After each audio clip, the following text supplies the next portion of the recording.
dabuz's first opponent in top 8 was Apollo Kage, an incredibly good snake who is one of the best in the world and is climbing his way all the way up to the top. Despite teasing us with the Olimar, he did choose to start off with Min Min in this matchup, because Min Min can kind of just keep Snake at range, which might seem like it doesn't matter because Snake wants to play at range, but when Min Min can just avoid the projectiles, then that really does matter. And dabuz wasn't able to make full use of this range. He certainly used it, but not entirely. And although he should have won, he was robbed at the end. Like trades at this point, right? Because of the long distance. What? What about trades? What about trades? That's a GameStop one. Despite how great of a matchup Min Min against Snake is, and how well dabuz played in the last match, after losing in the way he did, he decided to switch it up a little, and went back to his comfort character, Rosalina and Luma. Now, this might seem like a mistake, after he was doing so well with Min Min, and Rosa and Luma are much worse of a character, and don't seem to have as much going for them in the matchup.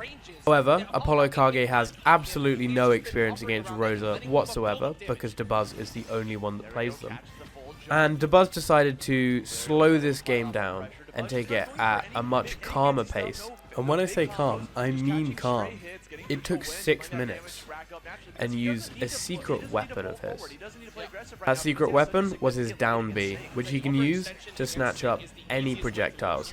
That includes Snake's side B, up smash, and even grenades, which he can grab out of thin air and throw straight back at Snake, destroying the game plan entirely. Because of this, he was able to calmly win the game.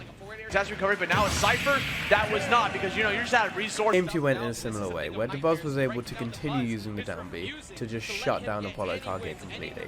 And it seemed like he was completely on top, and Apollo Kage had no chance of coming back against this. dabuz did hold the lead for the majority of the game, although Apollo Kage started to make a comeback. We're getting those Nikita missiles out of here. I don't even care, but because he was so distracted by them, Apollo Kage was able to jump on that, connect the back air at his shield, but we are still playing with a huge deficit. Go on, and then you get punted for it. Fortunately, Giga Brain dabuz was able to destroy these chances with one of the craziest reads I have ever seen. Stolen many games before, and that's not going to happen here today. dabuz just wouldn't stop moving with this incredible momentum and continued to destroy Apollo Kage, not even being hit for a full minute in Game 3, and winning with a 3-stock. Pretty much at the up smash out of shield range, don't even need it, then there to the up air's got to get the job done. dabuz had just beaten Apollo Kage, who is very likely to be the best snake in the world. But now, dabuz was going to have to face another player, who is most likely the best Samus in the world. And this player is definitely the best at using Samus's down air.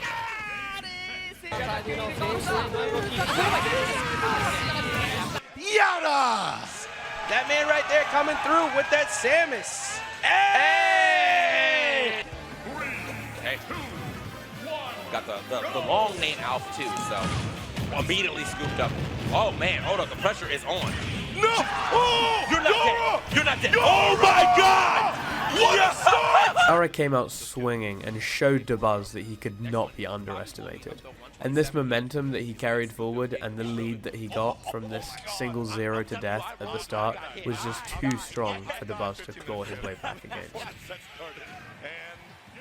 Despite this, dabuz's mentality seemed to stay relatively stable, and he decided to stick with the Alf for Game 2, even though he got destroyed in the first game.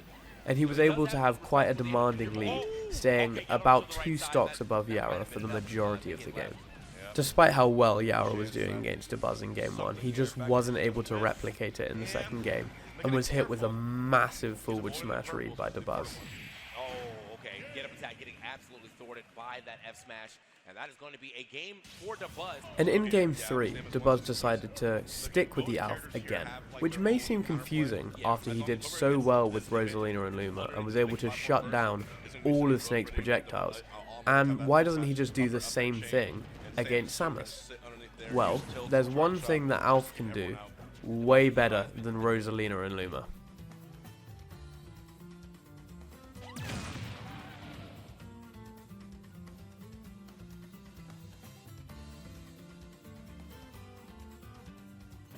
But it must be so hard to get the timing on that, right?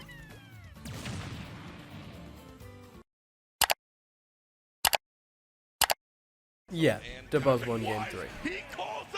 And he went on to win game 4 as well. Honestly, I just feel bad for Yara at this point.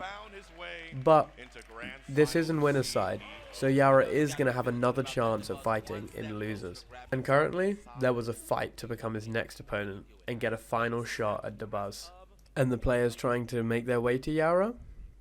Esam, Apollo Kage, MVD, and the FGC DLC god himself, Riddles. If you want to see the full story of how dabuz finally won a major, then head over to my main channel now. Link is in the description.